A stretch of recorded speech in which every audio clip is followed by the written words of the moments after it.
그 전쟁이 신학자들에 의하면 한 200여 차례의 그 전쟁이 있었다. 그래서 아마겟돈 전쟁 하면은 이 무기토 전쟁인데 무기토라는 곳에서 전쟁하는 것이 아마겟돈 전쟁이 아니라 그렇게 문자적으로 해석하는 것이 아니라 우리가 이제 무기토 전쟁은 상징적인 해석으로 마지막 이제 이 세상의 종말을 구하는 대전쟁이 바로 무기토 전쟁이다, 아마겟돈 전쟁이다, 그렇게 우리가 보시면 되겠습니다. 지난주에 우리가 아마겟돈 전쟁으로 이제 세상의 모든 세상이 종말이 오는 그런 것까지 우리가 16장에 걸쳐가지고 봤고요. 오늘은 이제 17장과 18장은 우리가 이제 넘어가야 되는데 17장과 18장은 일곱 대접 재앙을 우리 16장에서 봤지 않습니까? 그 다음이 이제 첨부된 장입니다. 이어지는 장이긴 한데 딱 두 부류로 나옵니다. 하나는 음녀가 등장하고요. 하나는 바벨론이 등장합니다. 음녀가 등장해서 하나님이 이제 음녀를 멸절시키고 또 바벨론을 멸절시키는 그런 내용이 17장과 18장입니다. 그러니까 똑같은 거죠. 바벨론과 음녀가 의미하는 것은 하나님을 대적하고 우상 숭배하는 그런 세력들을 통칭하는 겁니다. 그것이 바로 바벨론과 음녀. 바벨론과 음녀에 대해서 멸절시키는 그 내용이 바로 17장과 18장이 되겠습니다. 하나님께서 가장 싫어하시는 것이 바로 우상 숭배입니다. 여러분 잘 아시다시피 성경을 보면 이스라엘 민족들이 항상 이스라엘 민족들이 하나님에게 그 매를 맞는 장면들이 여러 장면이 있는데 그 매를 맞는 장면이 무엇 때문이냐면은 우상숭배 때문입니다. 우상숭배. 항상 우상숭배입니다. 우상숭배의 행위를 우리는 음행이라고 이야기합니다. 성경을 찾아보면 음행이라고 이야기하는데 여러분 음행은 헬라어로 포르네이아라는 단어입니다. 포르네이아. 그래서 음행을 하는 자는 포르노가 겁니다. 여러분 포르노 많이 들어보셨나요? 포르노. 이게 헬라에서 나온 말인데 음행을 하는 자로 포르노라고 합니다. 그래서 지금 현재 우리가 쓰고 있는 포르노는 바로 이 헬라에서 나왔다. 음행하는 자, 또 음행하다라는 포르네이아, 음행이라는 뜻으로. 이 음행이라는 뜻은 지금의 우리가 쓰는 음행이라는 것과 좀 다릅니다. 성경에서 쓰는 음행은 우상 숭배하는 그런 행위를 음행이라고 이야기합니다. 여러분 우상 숭배라는 것이 뭐 대단한 어떤 송아지를 금송아지를 차려놓고 거기다가 절을 놓고 우상 숭배겠지만 우리가 하나님보다 더 무엇을 사랑하고 하나님보다 더 무엇을 쫓는 행위, 이게 우상 숭배입니다. 우리는 저와 여러분들은 우리 조정자 집사님도 마찬가지지만 무슨 우상을 가지고 계십니까? 예. 혹시 술 같은 우상을 가지고 계십니까?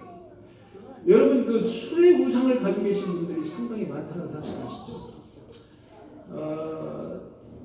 그 매일 저녁마다 집에 들어와서 술을 먹지 않으면 잠이 오지 않는 분들이 많아요.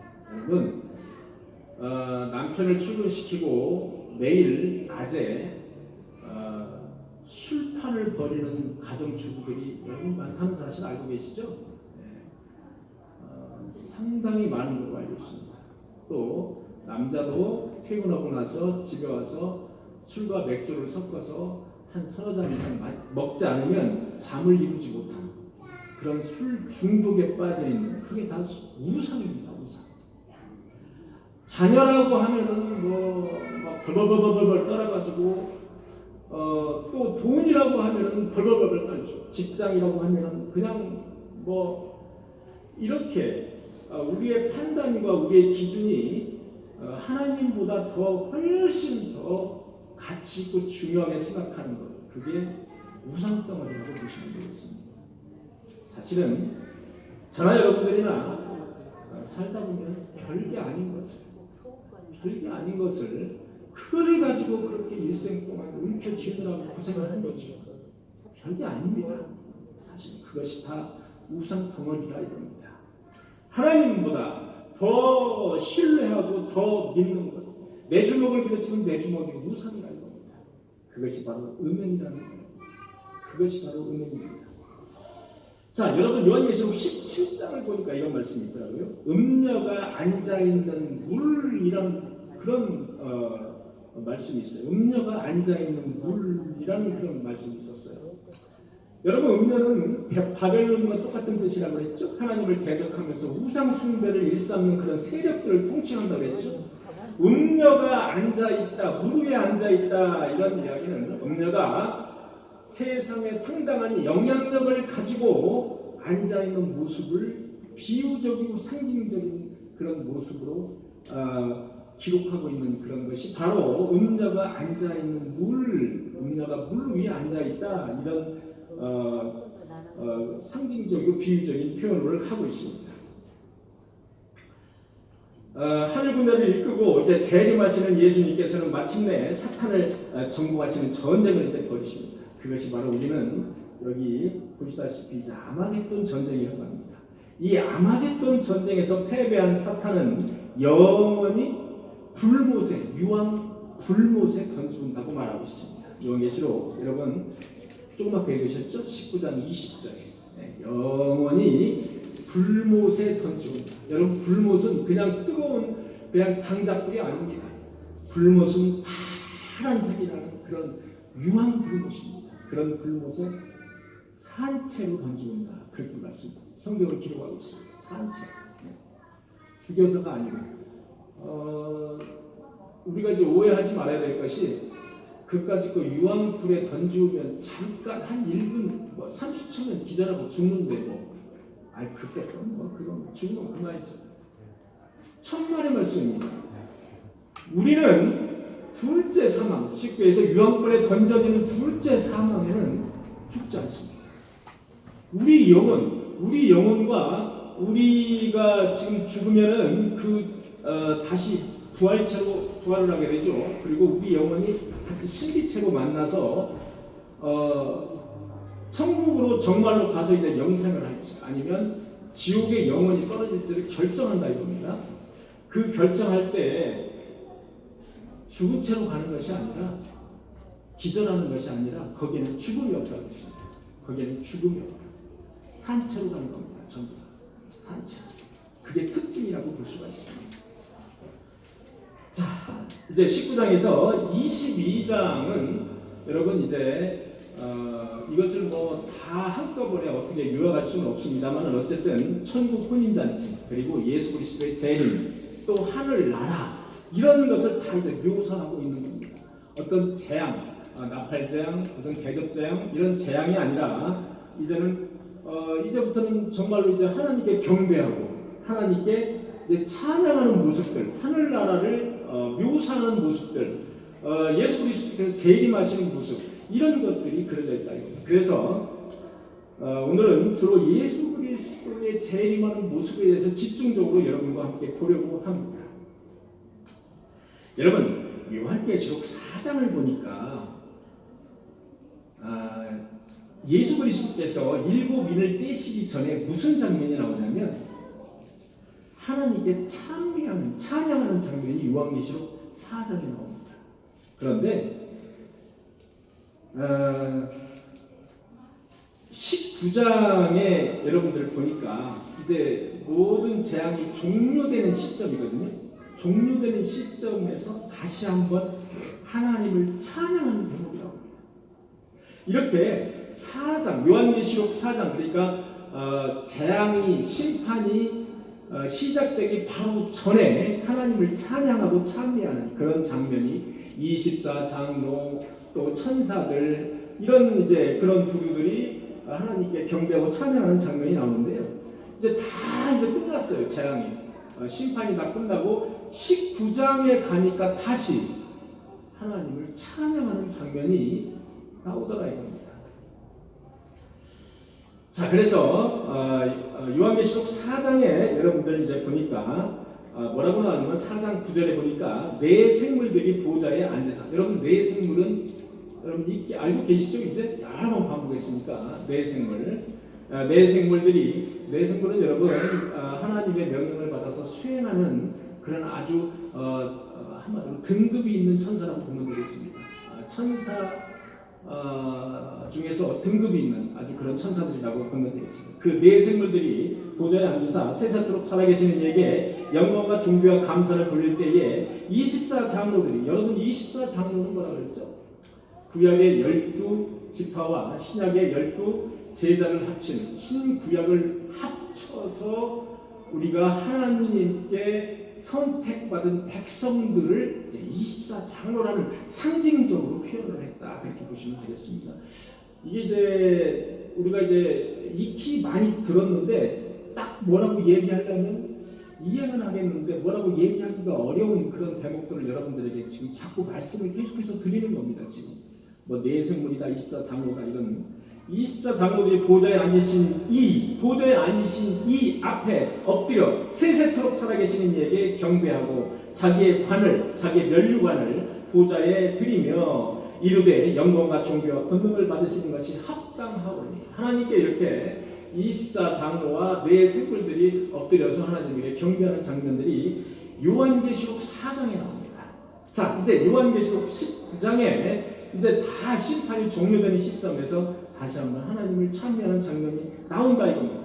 요한계시록 19장 1절부터 여러분들 성경을 한번 보시기 바랍니다. 요한계시록 19장 1절부터 이일 후에 내가 들으니 하늘에 허다한 무리와 큰 음성 같은 것이 있어 이르되 할렐루야, 구원과 영광과 능력이 우리 하나님께 있도다. 자, 이제 심판이 다 이제 하나님의 진노가 끝났어요. 그 다음에 하나님께 할렐루야라는 대목이 나옵니다. 할렐루야. 여러분 성경에서 할렐루야를 한번 찾아보십시오. 할렐루야가 어디에서, 할렐루야는 어지간해서 안 나옵니다.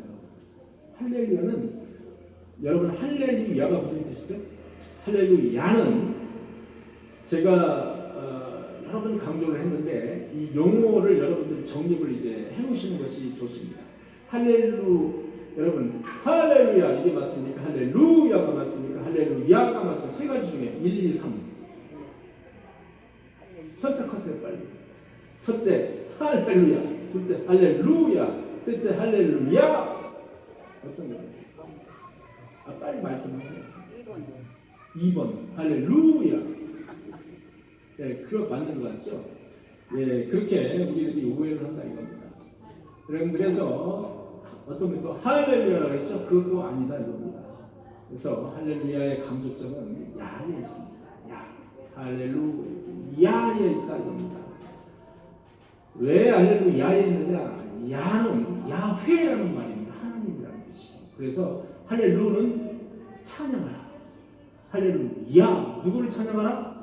야훼를 찬양, 여호와를 찬양. 그래서 할렐루야라는 단어가 성경에 여러분 시편과 요한계시록밖에 안 나옵니다. 그만큼 할렐루야라는 단어가 아주 드물게 성경에 나옵니다. 자, 이렇게 할렐루야, 구원과 영광과 능력이 우리 하나님께 있다. 2절을 보니까 그의 심판은 참되고 의로운지라 음행으로 땅을 더럽게 한 큰 음녀를 심판하사. 여러분들 모르는 단어 없으시죠? 음행 무슨 단어인지 아시죠? 큰 음녀 무슨 단어인지 아시죠? 바벨론과 똑같은 뜻이에요. 음녀를 심판하사 자기의 종들의 피를 그 음녀의 손에서 갚으셨도다 하고. 3절 두 번째로 또 할렐루야, 계속해서 할렐루야가 나옵니다. 할렐루야, 그 연기가 세세토록 올라가더라.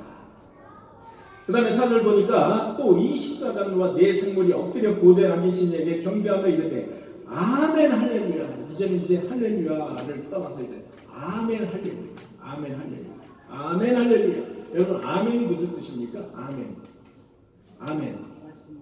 우리나라 말로 번역하면 예 그렇습니다, 예 맞습니다, 그런 뜻입니다. 그래서 여러분들 그 아멘이라는 뜻을 이렇게 어느 정도 아시고 아멘 하시고, 또 이제 누가 이제 어떤 성도님들이 어떤 성경 말씀에 대해서 이렇게 말씀하실 때 아멘으로 화답을 해주시면 좋겠습니다. 이게 아주 중요하다. 왜? 소통이니까 서로 소통이 아멘으로 소통하는 것이 중요하다. 여러분 할렐루야, 아멘 할렐루야가 또 나왔습니다. 아멘 할렐루야. 여러분 핸델의 메시아 중에 할렐루야라고 아시죠? 메시아 할렐루야. 그 할렐루야가 바로 요한계시록에 있는 이 할렐루야, 이거를 보고 작사를 했다는 거야. 작사. 여러분, 작사는 찰스 제넨스라는 사람이 작사를 했는데, 이 작사한 것을 핸델이 이제 곡을 붙인 게 핸델이 메시아 곡 중에 할렐루야. 5절에 보니까 보좌에서 음성이 나서 이르되 하나님의 종들 곧 그를 경외하는 너희들은 작은 자나 큰 자나 다 우리 하나님께 찬송하라. 작은 자나 큰 자나 모두 하나님께 찬송하라. 이렇게 우리는 이제 심판이 다 끝난 다음에 하나님께 경배하고 찬양하는 것이 나온다. 얼마나 찬양하고 경배하는 것이 중요한 것인지 알 수 있죠. 사실은 우리가 하나님께 경배하고 찬양하는 것은 우리의 삶의 거의 다를 차지합니다. 그렇게 보시면 되겠습니다. 제일 하나님께서 기뻐 받으시는 게 하나님께 찬송하는 것이다. 6절에 보니까 또 내가 들으니 허다한 무리와 음성과도 같은 많은 물소리와도 같고 큰 우레소리와도 같은 소리가 있는데 할렐루야 주 우리 하나님 곧 전능하시니가 통치하시고 또 할렐루야. 이렇게 여러분 요한계시록에는 할렐루야가 4번이 나옵니다. 딱 4번, 더 이상 안 나옵니다. 할렐루야 4번. 어디에? 요한계시록 19장. 딱 4번이 나온다. 이렇게 보시면 됩니다. 7절에 보니까 우리가 즐거워하고 크게 기뻐하며 그에게 영광을 돌리세.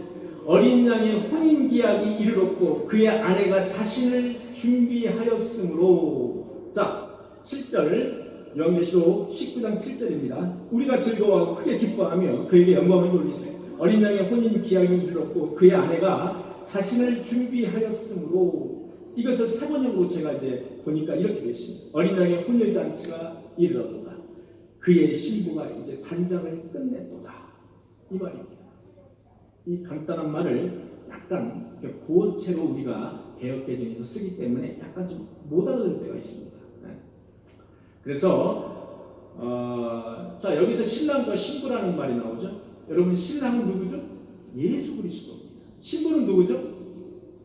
신부. 교회가 되어 있습니다. 교회는 누구죠? 이렇게 네모 반듯하게 되어 있는 이 교회의 건축물을 의미합니까? 교회는 선택받은, 택함을 받은 백성들을 교회라고 합니다. 여러분들이 착각하지 말아야 될 것이 아무리 휘황찬란한 그런 크고 거룩하고 멋진 교회가 있어, 건축물이 있어도 그것은 교회가 아니라는 겁니다. 교회는 하나님께 선택받은 백성들이 모인 공동체가 교회입니다. 그것을 여러분들은 꼭 기억을 해주셔야 합니다. 여러분 요한은 이렇게 7절에서 어린 양의 혼인 기약이 이르렀다는 거예요. 자 이제 여러분과 예수 그리스도는 저와 여러분 그리고 이제 예수 그리스도는 신랑과 신부잖아요. 우리가 이제 결혼 준비를 위해서 우리가 그동안 계속 준비한 거예요. 이제 계속 준비를 했다 이겁니다. 그런데 드디어 이제 혼인 날이 이르렀습니다. 드디어 이제 혼인 날이 이르렀다는 거예요. 혼인 결혼식을 해야 될 날이 이르는 거예요. 그래서 여러분 저와 여러분들이나 다 우리가 천국에 가면 가장 먼저 해야 될 일이 뭐냐? 혼인잔치. 혼인잔치를 가장 먼저 해야 됩니다. 예수 그리스도와 신부된 우리들이 제일 먼저 혼인잔치를 하는 겁니다. 그게 가장 먼저 하는 일이다. 그렇게 보시면 되겠습니다. 여기 이제 요한, 여러분 그 사도 요한이 이 요한계시록을 썼지 않습니까? 그런데 혼인잔치에 대해서 사도 요한이 쓴 대목이 하나 더 있습니다. 어디에 썼느냐? 요한복음에서 썼습니다. 요한복음에서 여러분 2장 11절에 보면 가나의 혼인잔치로 기억하시죠? 예수님이 최초로 표적을 보여주신 곳이 바로 가나의 혼인잔치에서 물이 포도주 되게 만드는 그런 표적을 보이셨잖아요. 그 혼인잔치. 자, 그 혼인잔치와 지금 현재 혼인잔치를 한다는 거예요. 자, 새하늘과 새 땅에서 이제 혼인잔치를 우리가 한다는 거예요. 이거 어떤 비교점이 있을까요? 무엇이 좀 다를까요?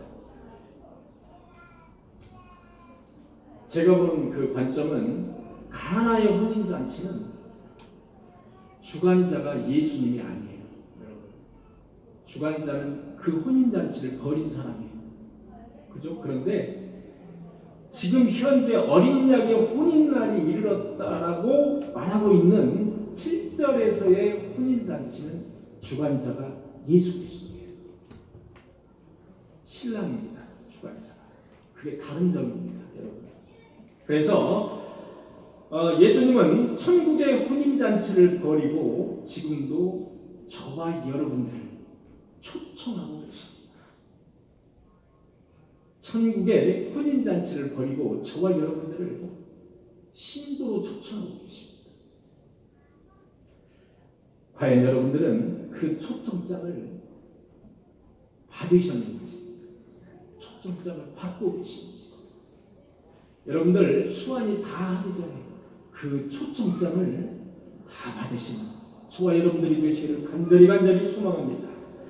제일 중요한 부분, 우리가 교회 신앙생활을 하는 가장 중요한 게 바로 천국잔치의 초청장을 받느냐 못 받느냐. 아이고 부족분 나가는 거지. 안 받아도 안 말이지. 그러니까 세상의 혼인잔치와 다른 점이라고 영생을 얻느냐 못 얻느냐의 그 관건이 바로 초청장을 받느냐 못 받느냐. 그 아주 중요한 그것이 바로 초점장이다 이렇게 보시면 되겠습니다. 자, 그 다음에 8절을 보면 그에게 빛나고 깨끗한 세마포옷을 입도록 허락하였으니 이 세마포옷은 성도들의 옳은 행실이라 하다. 여러분, 하얀 요즘 입는 드레스, 여자가 이제 신부가 입는 드레스를 의미하면 되겠습니다. 세마포, 모시옷이죠. 하얀 모시옷.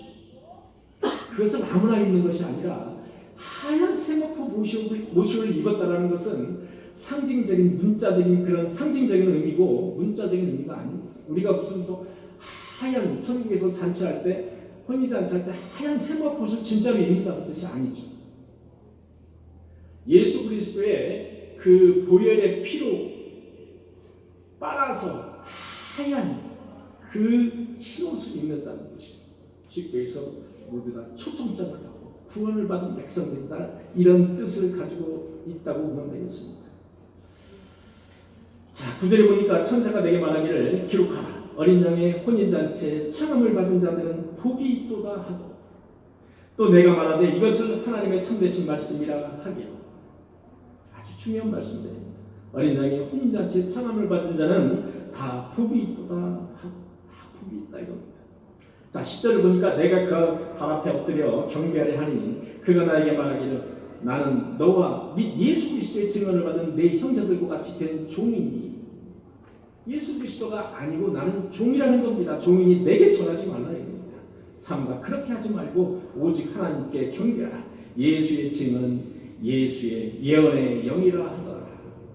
여기까지 10절까지 우리들은 가장 핵심적인 대목이 혼인잔치라는 그 단어가 되겠습니다. 혼인잔치.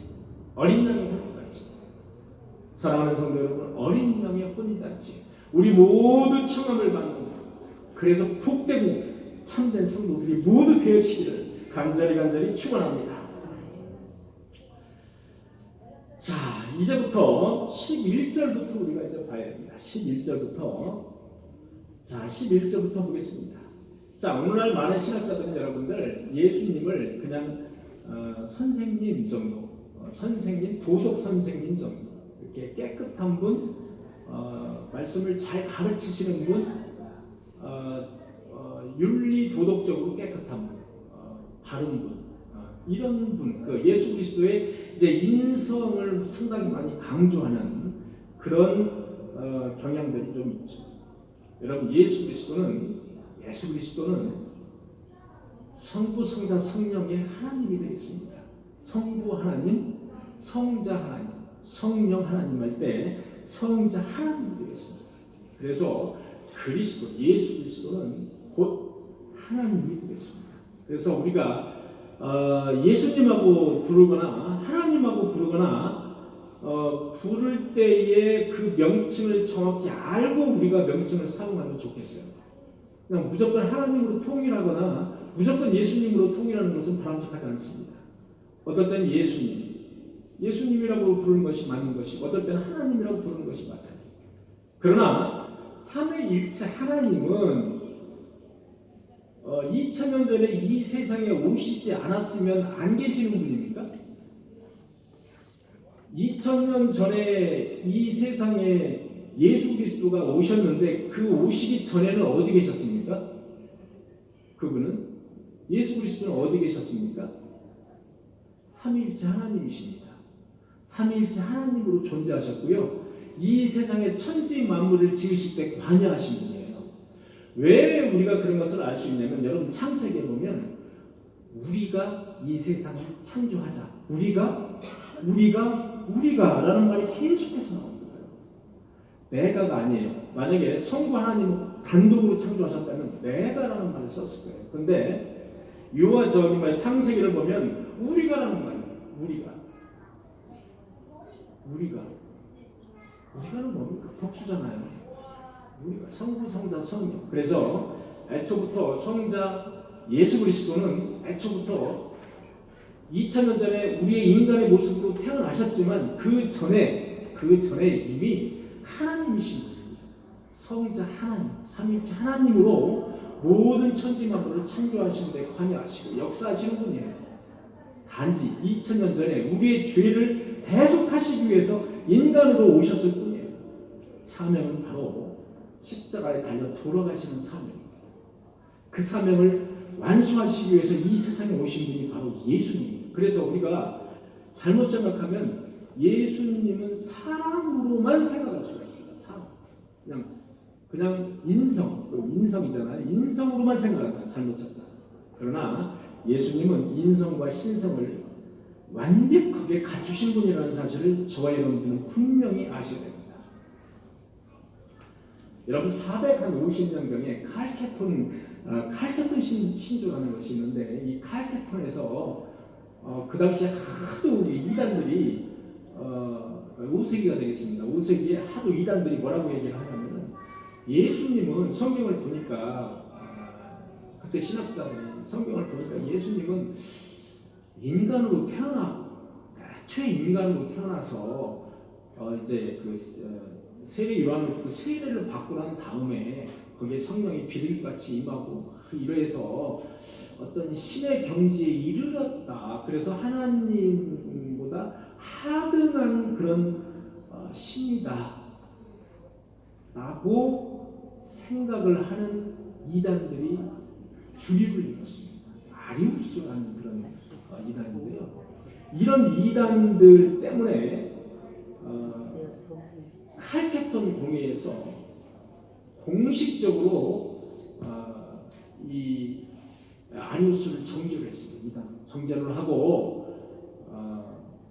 하나님은 예수 그리스도를 정의를 하기를 예수 그리스도는 인성과 신성을 가지고 계신 분입니다. 그리고 하나님은 성부, 성자, 성령 삼위일체 하나님이시다 라는 것을 선언을 했습니다.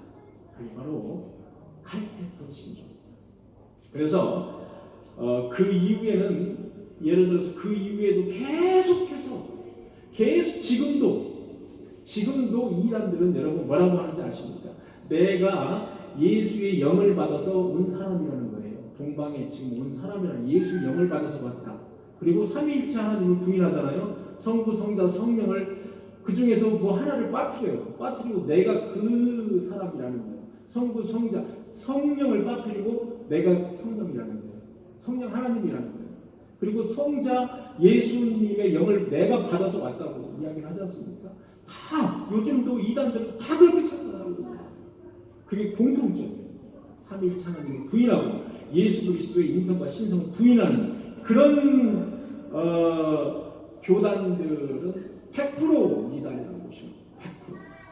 그것은 구원하기가 어렵다고 보시면 되겠습니다. 왜냐하면 우리는 신성과 인성의 하나님, 예수 그리스도를 믿기 때문에 예를 들어서 인성의 하나님을 믿어요. 첫째. 그 다음에 신성의 어떤 교주를 믿는다. 여러분 구원받을 수 있겠습니까? 그건 못 받습니다. 그건 못 받아요. 그래서 이단으로 가면 안 된다라는 그 중요한 그 논리가 거기에 있는 겁니다.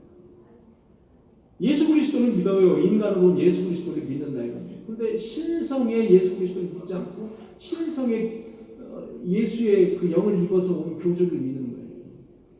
그거는 구원받을 수 없습니다. 우리는 그 중요한 아주 중요한 원리를 우리가 이제 알고 있어야 된다. 중요한 원리입니다. 그것은. 자, 11절 보겠습니다. 또 내가 하늘이 열린 것을 보니 보라 백마와 그것을 탄 자가 있으니 그 이름은 충신과 진실과 그의 공의로 심판하며 싸우더라. 11절이죠? 여러분 11절. 여러분 그는 백마를 타고 그 이름은 충신과 진실이라는 거예요. 자, 백마를 타고 여러분 많이 들어봤죠? 어디서 들어보셨습니까? 요한계시록 6장에 나오죠. 첫째 해를 때니까 뭐가 나왔어요? 백마 탄 자가 나왔죠. 뭐를 들었어요? 양궁을 들었죠. 여러분 요즘 양궁 보니까 금메달 많이 따는데 여러분 인도가 아주 강세더라고요. 우리나라보다 훨씬 잘해요. 활을 가지고 나왔습니다. 백마 탄 자가 이제 활을 가지고 나왔어요. 첫째 해를 때니까. 그죠? 그 백마 탄 자와 여기 지금 백마 탄 자와 같을까요? 잘 한번 읽어보시기 바랍니다. 여러분 첫째 해를 때니까 백마 탄 자가 활을 가지고 나왔잖아요. 그 백마 탄 자는 누구였습니까? 적그리스도였습니다. 백마 탄 예수 그리스도와 비스무리한 거예요. 아주 비스무리한 거예요. 여기 백마 탄 자와 다르다. 내가 하늘이 열린 것을 보니 보라 백마와 그것을 탄 자가 있으니 그 이름은 충신과 진실이다. 공의로 심판하며 싸우다. 여러분 충실과 진실이라고 해요. 여러분 헬라어로 충실은 피스토스라고 합니다. 충성된 자라는 뜻으로 피스토스라고 합니다. 그리고 진실함은 알레디노스라고 하는데 헬라어로 진정한 자, 진정한 자입니다. 그래서 예수 그리스도가 바로 충실하고 진정한 자, 그 사명을 충실하게 감당했다. 예수 그리스도 사명, 아까 뭐라고 그랬죠? 우리의 죄를 짊어지고 십자가 못 박혀 죽는 일이에요. 하나님이 죽는 거예요. 성자죠. 그게 바로 충실함이고 진실함이에요. 그래서 여기에 충실함과 진실함이라고 여기에 기록하고 있는 거예요. 자, 여기 백마 탄 자는 여러분과 같이 했죠. 자, 그래서 두 번째로 보니까 예수 그리스도는 그러면 백마 타고 그의 이름은 충실과 진실함이라고 했어요. 자, 두 번째는 예수 그리스도를 뭐라고 표현하고 있느냐? 요한계시록에서 그가 공의로 심판하며 싸우신다고 해요. 그가 공의로 심판하면서 여러분 공의로 심판한다는 것이 뭐 악을 제거한다는 겁니다. 악을 싸워서 멸절시킨다는 뜻이에요. 공의로 심판한다는 뜻은.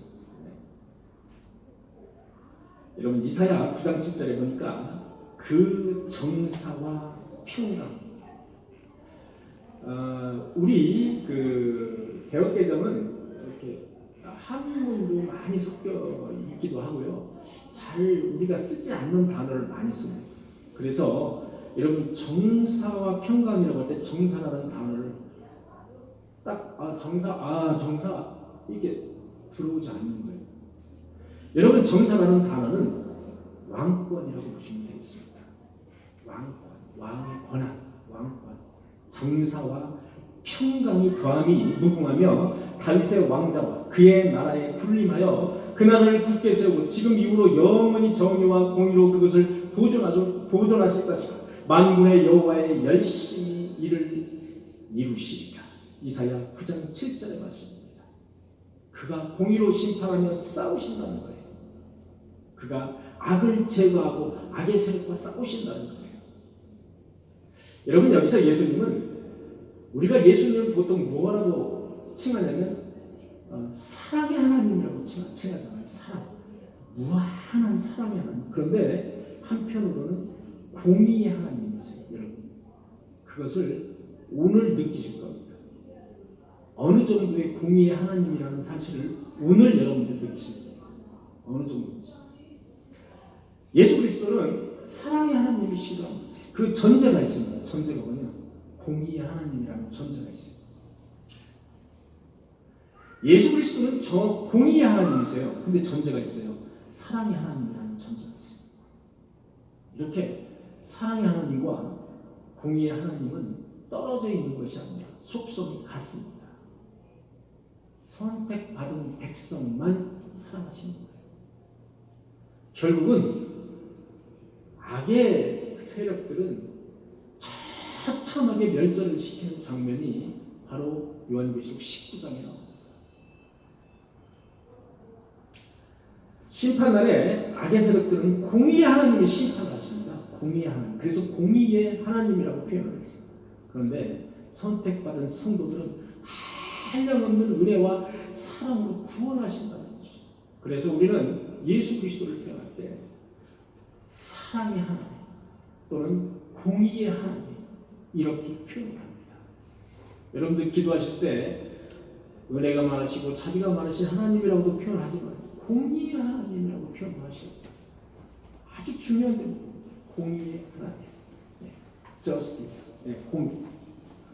그 다음에 세 번째 보니까 또 12절을 한번 읽어주시기 바랍니다. 요한계시록 19장 12절 읽어주시기 바랍니다.